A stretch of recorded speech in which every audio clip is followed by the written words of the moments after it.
Welcome to I Said What I Said, a sports podcast giving you opinions not heard anywhere else. I'm your host, Brad Wakai, alongside my co-host, Tyson Gentry.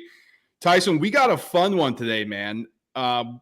College football, the video game is out. We did an episode on that before the release. If you haven't kind of heard our thoughts on that, go check that out. But that's got our juices flowing. Like college football is right around the corner.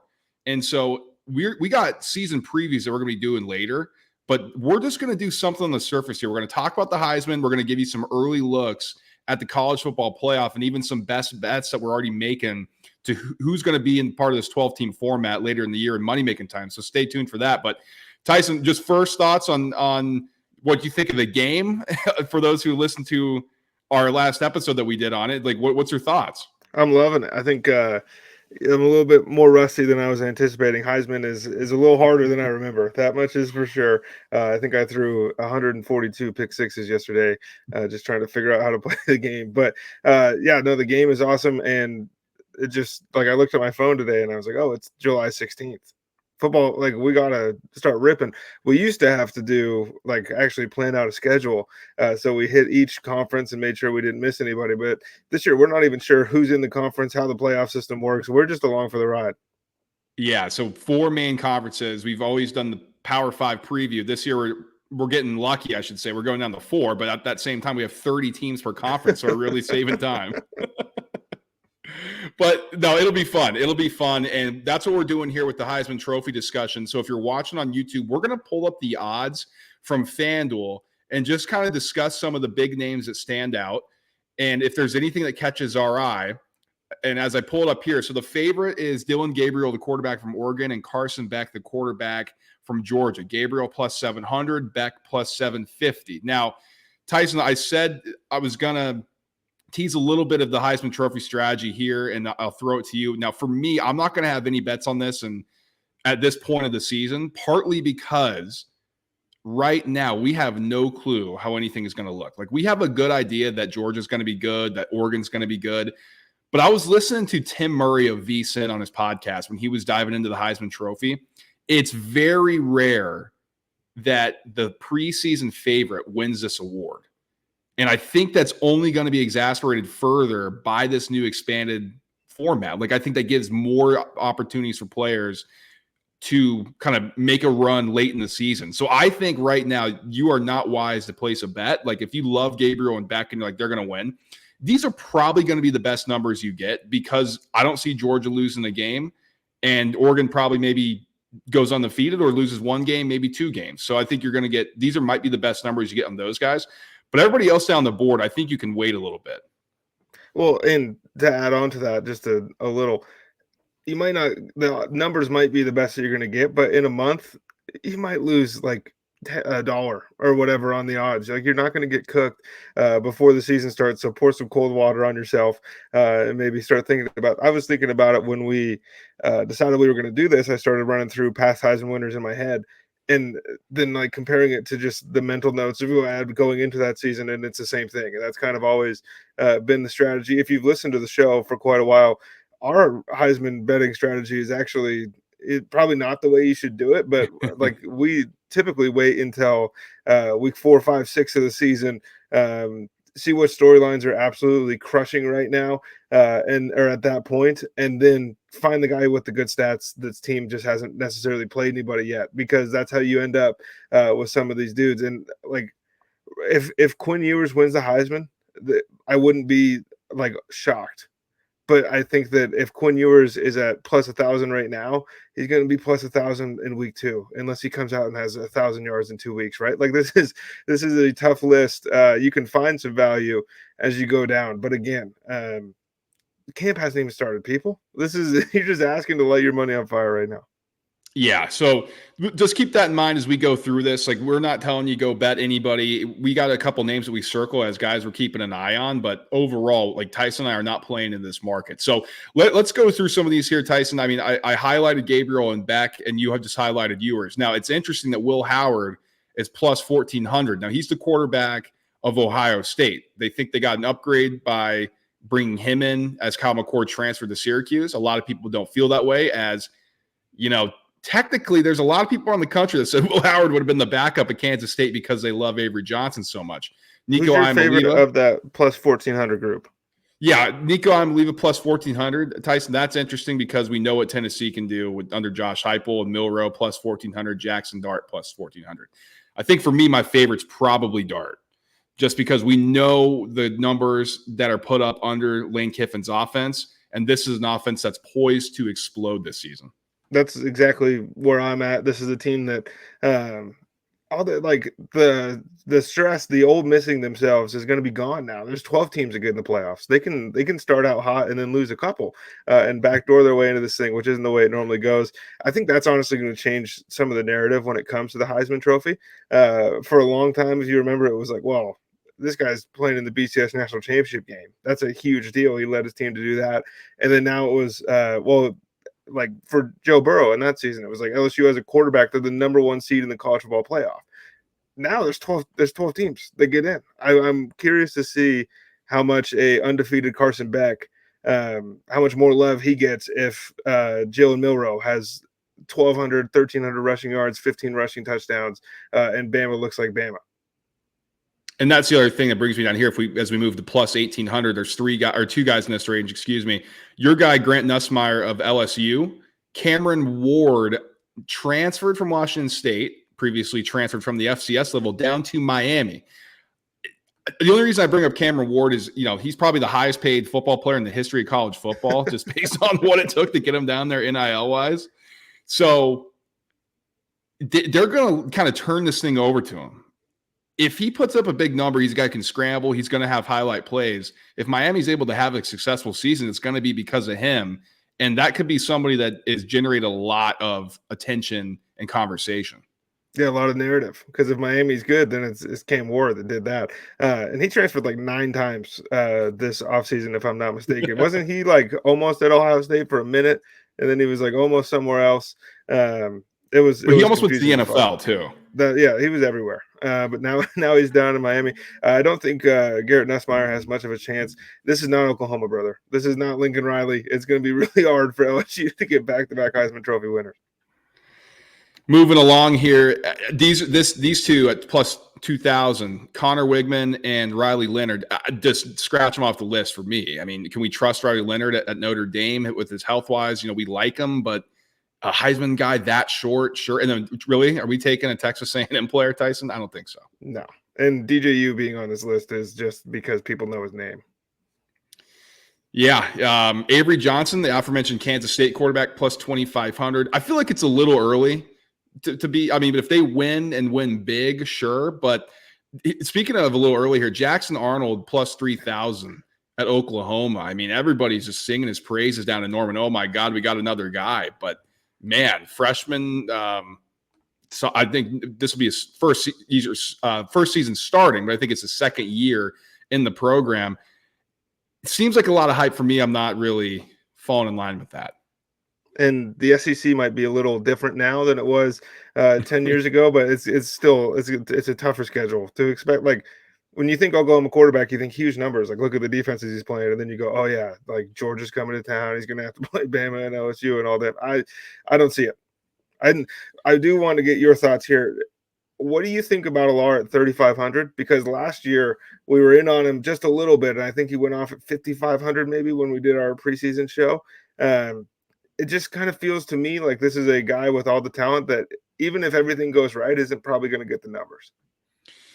Yeah, I don't think so. Andy Kolonicki coming in as the offensive coordinator, taking over for the fired. The disgraced. The disgrace, at least in my mind. I blocked him out. I'm trying to remember his name, but I can't because it was just such a dark time for me. Listen, the numbers could explode. We saw what Kolonicki did at Kansas with Jalen Daniels. This could be an offense that takes a big step, and he could be a reason why, Drew Aller. So we'll see there. But 3,500 for an offense and wide receiver group that didn't look good last year, I think that's a tough sell. Now let's move on to the 4,000 group. Why is Shedeur Sanders not just the leading person because the books know they can get the money? If they put him at plus 1,000, people are still going to bet it. This is at least like a little risk, right?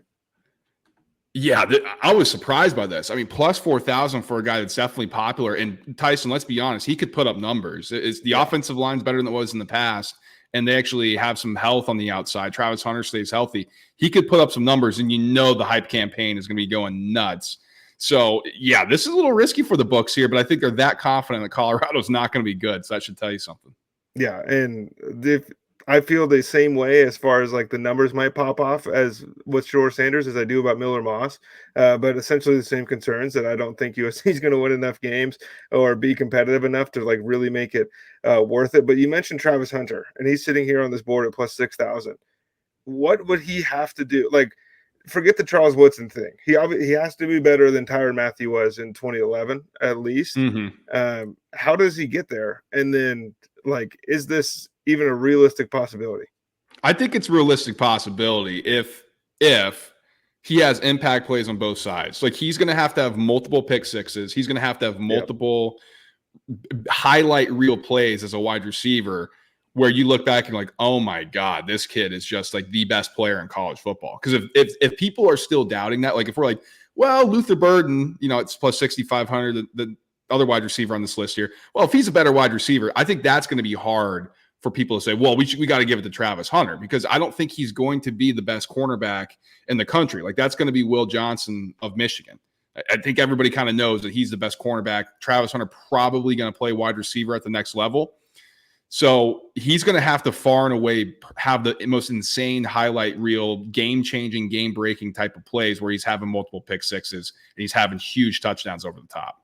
Yeah, it's going to be tough. It's an uphill battle. I like KJ Jefferson here at plus 5,000. Yeah. I think this is a guy that can turn, like, this is a college football player in a nutshell. Like, when you describe maybe the differences between what makes a college player great and an NFL player great, KJ Jefferson might be the picture you draw. Now, I'm not saying he's not going to be a good pro, but just based off of, like, the way I view him, I think he's going to be a better college player than an NFL player. I could see him going nuclear this year.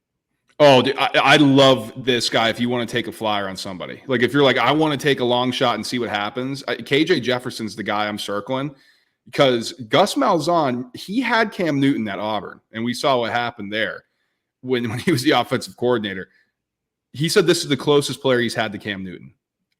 UCF, KJ Jefferson transferring from Arkansas, obviously in the SEC, now playing Big 12 defenses. That's crazy. He could eat, man. I mean, if they're gonna go back to the power style football that they had at Auburn when Malzahn was the OC there with Cam Newton, this could be. I mean, talk about a stat padding thing. And Tyson, if they win the Big 12, which coming up later, we're gonna do the Big 12 preview. I don't want to give anything away. That could be a look. Man, he's gonna be in the mix. Yeah, absolutely. He will be in the mix. And I think that's about, Brad, where I start to kind of draw the line. You can get into like some true long shot guys as we go down the list. Like if you think Ollie Gordon goes crazy this year, like Quinshon Judkins just isn't going to get the volume at Ohio State to win the Heisman here at plus 10,000. And as you kind of go through this list at home, it's a lot of guys who just – it's a lot of quarterbacks who would have to put together years that like we just don't think they're capable of having. If Grayson McCall all of a sudden is a top 5 quarterback in the country after all of the snaps we've seen him play, tip your hat, right? But you don't throw money at stuff like this. No, I mean, look, Devin Brown plus 12,000. That's a third string for freaking Ohio State. I mean, Julian saying, is he going to see a snap? Maybe, but he's a second string. Like, are you putting that up there? Like, it's kind of funny when you're considering it's Arch Manning plus 12,000 backup, and you see a lot of names, Emeka Ibuka plus 12,000, Travion Henderson plus 12,000. I think the Ohio State guys are going to vulture each other. I would not look at Ohio State, and that includes the quarterback. I don't care how prolific their offense is. And you kind of mentioned that with Judkins. I think Travion Henderson is going to eat a little bit too. So that's my concern. It doesn't matter how good Ohio State is. Right, and McMillan might be like the best player left on this entire list, and he's sitting here at plus 15,000. He would have to do unprecedented things to win this award. If you're going to go through this like process before the season, it's helpful for when the things are actually up and moving. But it's more helpful to look through this list and go, man, I really like this player, and then go view the team totals for win props and things like that. Because anything, the Heisman, only one guy wins the Heisman. But if you absolutely love all the Arizona dudes on this list, then that might tell you that you think they're going to win more games than Vegas. Anybody specifically? I know we highlighted a few. We don't have any specific bets, but just kind of rounding it out, Tyson, like who are you really honing in on? Well, I think personally that Jackson Dart has a really good shot at winning the Heisman Trophy this year. He's still at plus 1400. Like it's a little bit not short to me right now, but for like how I like to bet this thing, that I would rather wait until week 1 when my hype has reached a fever pitch. Probably spend more money than I would if I placed a bet right now. But that's kind of the guy that I think in this top group here. And again, it's not going to come from this top group. Like it's we have years of data showing this, but good luck figuring out who it is. And I think Jackson Dart is far enough down that list that I'm comfortable. Like, dude, if Beck wins the Heisman, I will be confused, shocked. Like, I don't know how I'll feel, but I would put that at a 1% chance. I think you play the season 100 times, he wins one Heisman. Wow. I think he wins a little bit more because I think he's going to have to do more this year, Tyson. I think they're going to let him throw the football more. So he's going to have a fantastic player. I just think that, like, we're going to become enthralled with the new Georgia guys. And yes, he is like part of that kind of, but it's wow. Well, did you see they got to take over for Loud McConkey? And look at this. They got all these 5-star tight ends on the bench ready to take over for Brock Bowers. And it's more about the toys. He's going to have crazier numbers than anybody like AJ McCarron or whoever at Alabama. But I think a similar conversation will happen where we're more focused on, yes, he's doing a fantastic job running the offense and they're winning a bunch of games. He's going to go high in the NFL draft. But the wideouts run 4.3s. This is crazy. Yeah.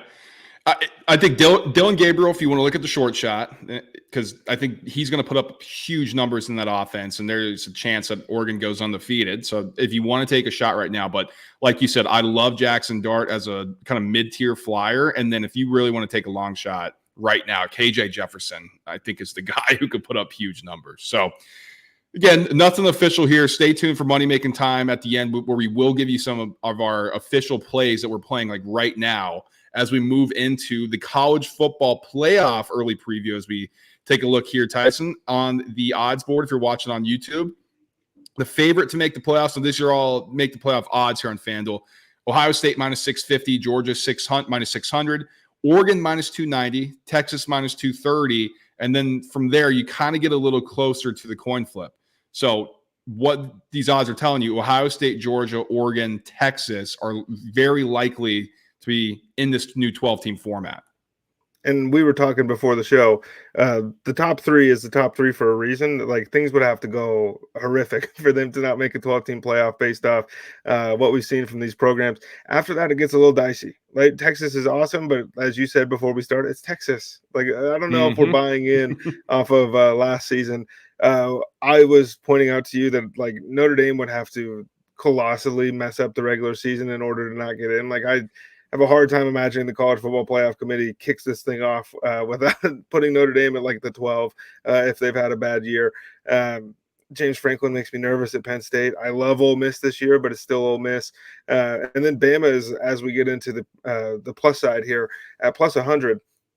Now, before the show, I asked you, what do you think the drop-off between Saban and DeBoer is? And it could be substantial on the defensive end, but offense will still be humming. We know that. If it is substantial, Bama goes from the premier program, or at least second the last couple of years to Georgia, to probably 12th, Brad. And that's good enough to get you in the college football playoff. Yeah, I'm curious. So we also talked before the show, Tyson, and it's 12 teams. Everybody knows that. But we were trying to figure out what exactly this is going to be, because we've heard it's the 4 conference champions, one from the SEC, one from the Big 10, one from the Big 12, and one from the ACC, who automatically get in here, and they're going to be seeded 1 through 4. Then they're going to get the bye into the quarterfinals. The 5 through 12, they're going to play with the higher seeded team hosting a game.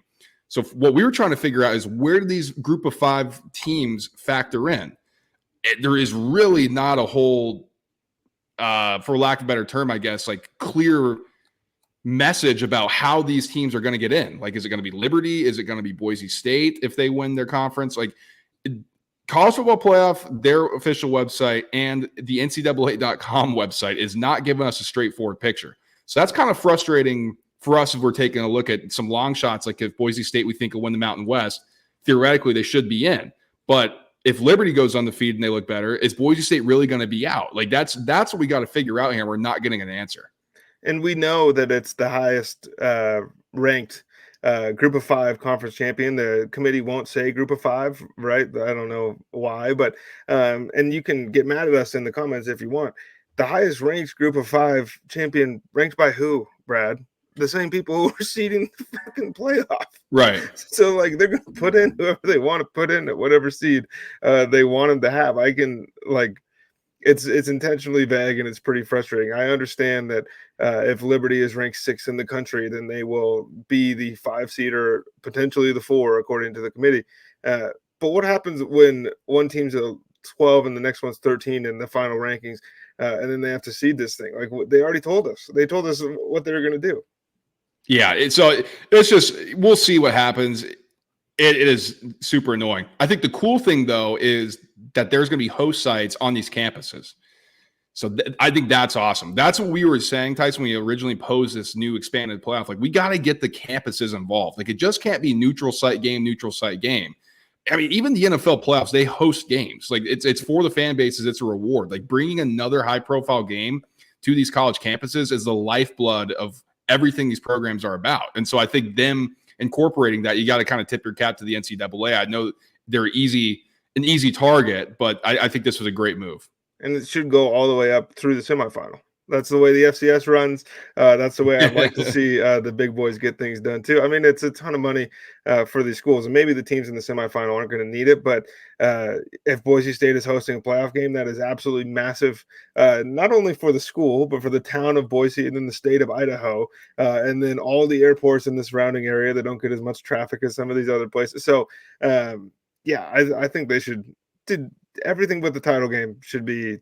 You should get a home field advantage for being better than who you're playing. And I just think that's sports.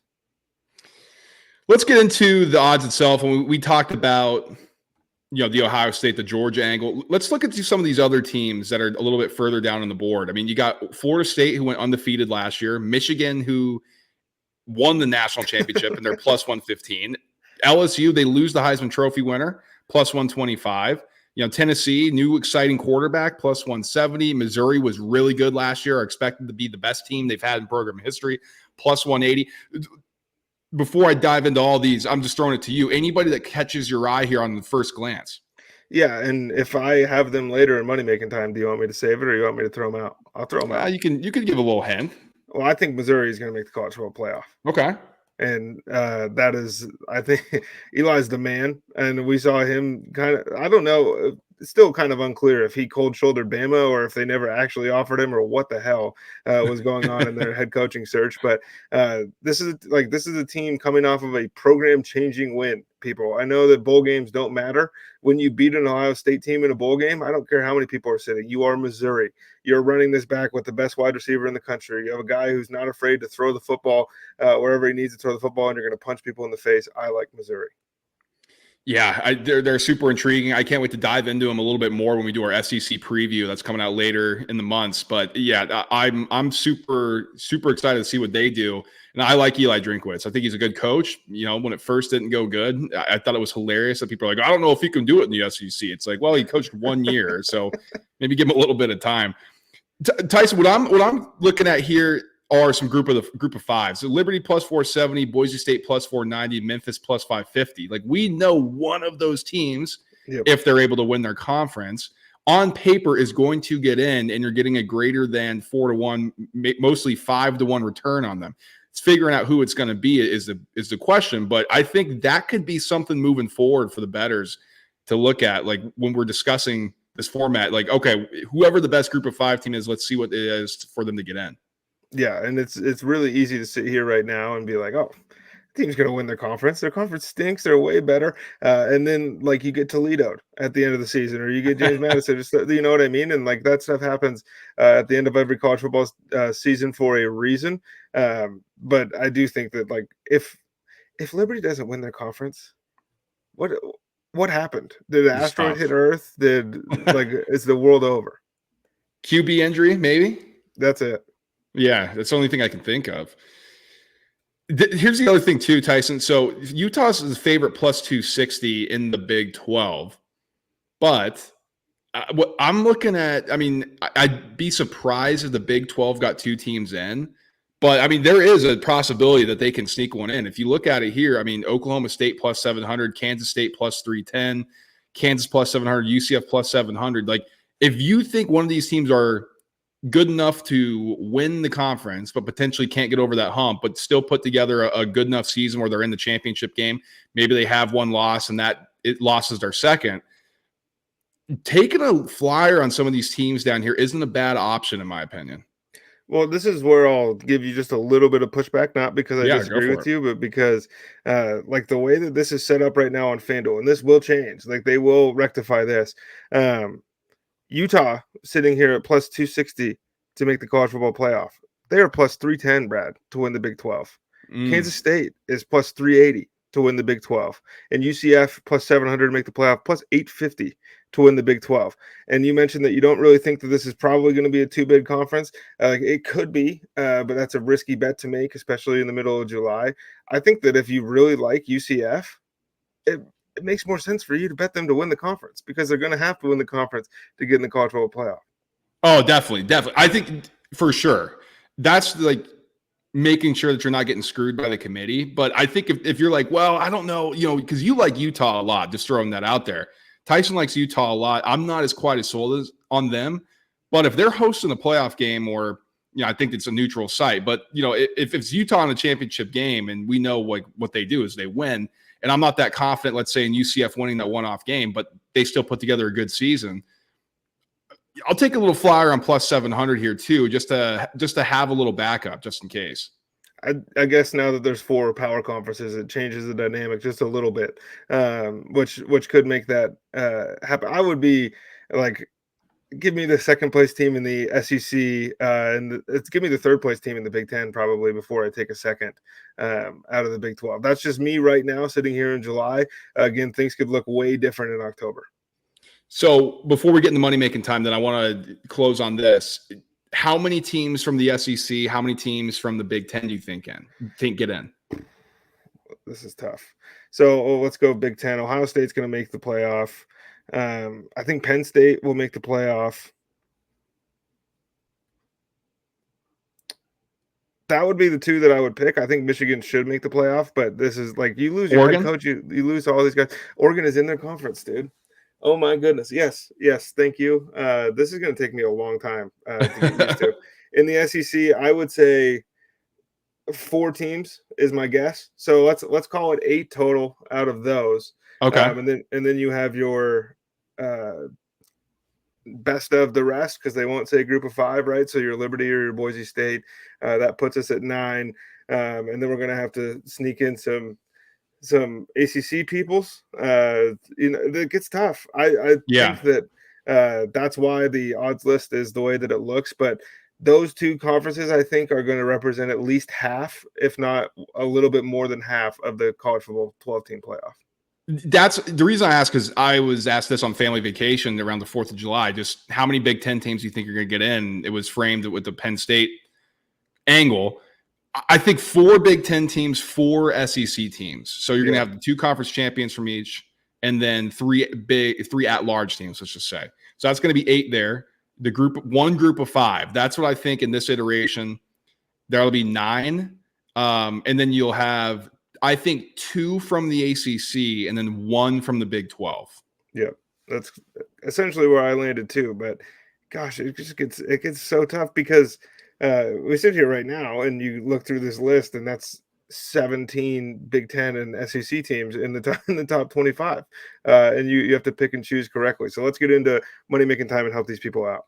Yeah, for sure. Because we could sit here, we're big braining things, Tyson, but it doesn't matter ultimately. What matters is for cashing the tickets that we're placing. So money making time here. Like we said, we have nothing on the Heisman Trophy. I have 3 picks that I am placing literally right after we're done with the show. Tyson, you have 3 as well. Yes. I'll lead it off with something unorthodox. We kind of teased it. Ohio State, Georgia, Oregon, all parlayed to get into the college football playoff. That's minus 125 on FanDuel. And the reason why I was like, let me see what this would be parlayed together as Tyson and I were doing our pre-show stuff. I just have a hard time thinking Ohio State's not going to win the Big Ten. If they do, it's to Oregon. They do match up in the regular season. So there's potential that one of these teams have 2 losses, but there's also potential that they could split. And if that's the case, I think you're not keeping them out. So Georgia and Ohio State are the 2 favorites to win this thing, win the college football playoff. And then you throw Oregon in there, who's supposed to be really good. I mean, if you're getting minus 125 on this, I think that's a great bet.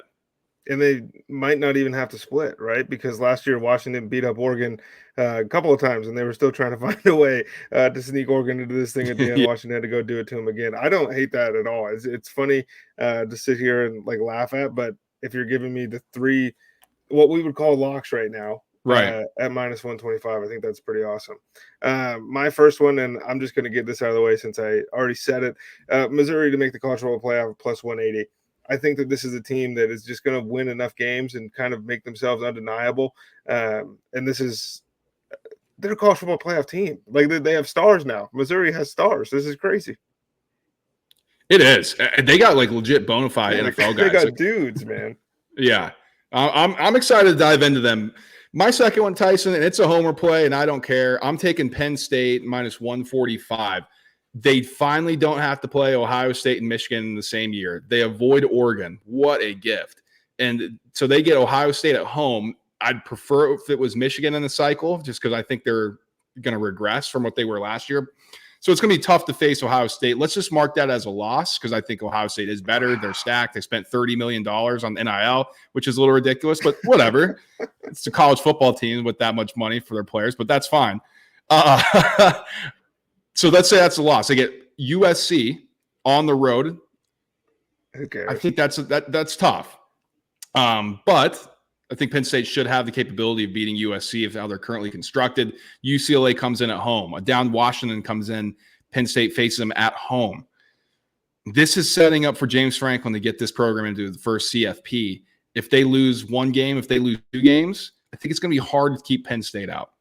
So 2 things. 1, I want to save that clip for when they play during the regular season and you get all lathered up and you hammer the Penn State money line and Penn State on the spread. Second, and a follow-up, would you rather dismantle Ohio State at home, finish the season with 2 losses and finish as a 13th ranked team and not get in the college football playoff, or just continue the trend, get beat up by those guys, but you sneak in? Oh, I'd like to sneak in. That's all this crazy. This program needs to get into the college football playoff. That's what crazy. It's about now. I mean, that's true, but you got to get over the hump sometime. And I don't know. I think that that might buy a little bit more recruiting power. Well, here's the problem, though. They beat Ohio State, and everybody's like, see, they did it. Then they don't get in the playoff. And it's always like, yeah, but you guys aren't in the playoff. Franklin still can't get in. You know what I mean? It's like, all right, at least if you make the college football playoff, at least you can be like, we have an opportunity to win a national championship. That's true, but then you're probably going to see Ohio State right off rip, and it's all going to go bad. My next one here, Brad mentioned it. I'm going with Utah to make the college football playoff at plus 265. I just think they play a different style of football than everybody else in the Big 12, and I think that they're really good at the style of football that they play. They essentially are going to carry over that bully torch that they had in the Pac-12, and they're bringing it to the Big 12. They're going to be the bullies of this conference. I think Kansas State is a good team. I'm not as high on UCF as you are, but I would love to be. I think they're going to be really fun. I just think like Cam Rising is an adult human being. He's almost got an AARP card. Like that's who's leading this team. This is a group of dudes who've been around the block a time or two, and they've beaten some. They got rid of USC twice in the Caleb Williams year, right, when he won the Heisman. And this is like they've won more big games than the rest of the Big 12 as currently constructed. And if you're a motivation or an angle type of guy, it sounds like Kyle Whittingham is 1 foot into retirement based on some of the comments he made at the press conference. You know who's taking over? Brock Heward's favorite person ever, Morgan Scalley. No. He's the guy in the waiting, man. He's the tabbed one. That's true. Oh man, that's gonna make for excellent TV. How many? I mean, if Brock Heward does his game and he's the head coach, he's gonna have to talk about him every time. I think that Brock might find a way to just like do that thing where he talks for like 15 minutes but doesn't say anything. He's He's gonna got do the that. Jeter thing going. Hmm. Yeah, I want to dive into this. I can't wait to dive into the Big 12. I think it's going to be interesting. I'm not as sold right now on Utah. That could change when we do the preview later in this month. But yeah, Tyson's all in. I'm curious to know what what it tells me when I do a dive. But right now, Tyson on the surface, I think I'm going to take a shot on Clemson plus 200. Wow, that's unique for you. I know. Cade Klubnik, second season. Garrett Riley, we liked him at TCU. The offense did not look good last year. Klubnik did not look good. There's a chance that he was just an over his head as a first-year starter. A little bit older, another year in the system. Clemson finally has their wide receivers healthy. If they can stay healthy, that poses a different threat. And I know Will Shipley was a good player for the Tigers, but Maffa, I'm losing his first name right now. He's a good player behind them. And I don't know if there's going to be a huge drop off in the run game that you normally see when an NFL caliber back leaves. So this offense could be good, and the defense is going to be nasty. Like the linebackers are just sick, and we know what they have in the trenches. So I think Clemson plus 200. That's an interesting look. Yeah, I think the defense is going to be really good. I'm not a believer in Cade Klubnik. I don't think it was this guy's not quite ready for this moment. I think it was, this is just DJU again kind of feeling. It was like, I don't think this guy's going to be all that great, but I would love to be proven wrong. It would be nice to have Dabo make another appearance here. Brad, my final one, and this is one that, again, you mentioned the NCAA 25 video game coming out. My vision is blurry. I am clouded. I am taking the Liberty Flames at plus 470 to make the college football playoff. Let me run you through their schedule real fast.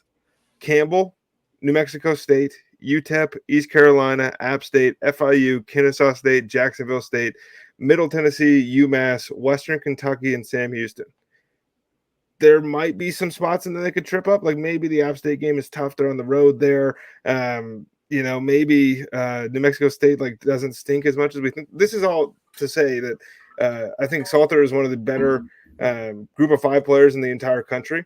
I think that Cooley, the running back, is one of the better like in space players that we have in college football, and they're not really playing anybody. I think that if this team doesn't go undefeated, it'll be a disappointing season for them, at least a regular season. Can they get tripped up? Absolutely. But at plus 470, they're the team that I think. And this is a team that like would have made the college football playoff a year ago. Like, just throwing it out there. They're going to start out really close, if not inside of the top 25 there, and then they're going to have an advantage on Boise State as far as climbing the rankings, I think, because they're going to start higher. That's the thing. Liberty probably is going to finish higher than Boise State because there's Mountain West, there's good. UNLV is good. Fresno State, although Jeff Tedford stepped down, which is interesting, but UNLV could sneak up on them, and if they take them out in one game, and Boise State doesn't win the Mountain West, we're not even having this conversation. I'm curious to know if it is an undefeated Boise State, an undefeated Memphis, an undefeated Liberty. Does what happened last year to the Flames against the Ducks come back to bite him? Because that was ugly. Yeah, that was bad. Maybe it's a rematch angle. Maybe it's we're gonna pit them against each other. They can't do that though. This is the thing about the 12-team playoff. We're very excited. It's more football. It's going to be more fun. There are going to the 1 versus the 4 wasn't even close, like most of the time in the college football playoff. And now you're telling me the 5 versus 12 is going to be close. And then when the 1 gets their hands on the 5, like we might just end up watching. The spreads are going to be huge. I'll say that. Yeah, it'll certainly be interesting. But those are early looks. I mean, those are 3 picks from each of us that we haven't done our deep dives yet. Let's just put it that way. Our conference playoff, our conference previews. Things could change, but just as we're evaluating things right now, to make the college football playoff, 1 of 12 teams, those are our picks. We got some plus money. We got some ones that we like. Tyson, anything else that you have on your mind before we get out of here? I don't think so. Go enjoy the All-Star game. People have a good time. I guess this will come out afterwards, but yeah, dude, it's kind of the dead season right now. We'll be back with a bunch more. I'm sure that Brandon Ayuk will have made another declaration to the 49ers by the time we record again. That's for sure. So like, subscribe, and share the show on the way out. If you're still watching on YouTube, smash that like button. If you're listening to podcast form, rate and review if you haven't already. 5 stars would be preferable. Just helps us out. It becomes more discoverable in the charts. Share the show with your friends. Share the show with your enemy. I mean, we're coming to college football season. We got a ton of stuff that we got to get off our chest, and we always do a good job of kind of breaking things down and giving you stuff you won't hear in the media because it's just sometimes. So that's why you got to stay tuned with us. Stay connected with us on our socials if you want. X, Instagram, TikTok. It's the same handle at ISWIS_pod. Like Tyson said, this is the dead period. So this is our only show of the week. But we'll be back, and it's about getting time that we have to start doing these previews. Not sure if that's starting next week or not, but that's going to be coming soon. So when it does, we can't wait to speak to you guys then. So until then, guys, peace.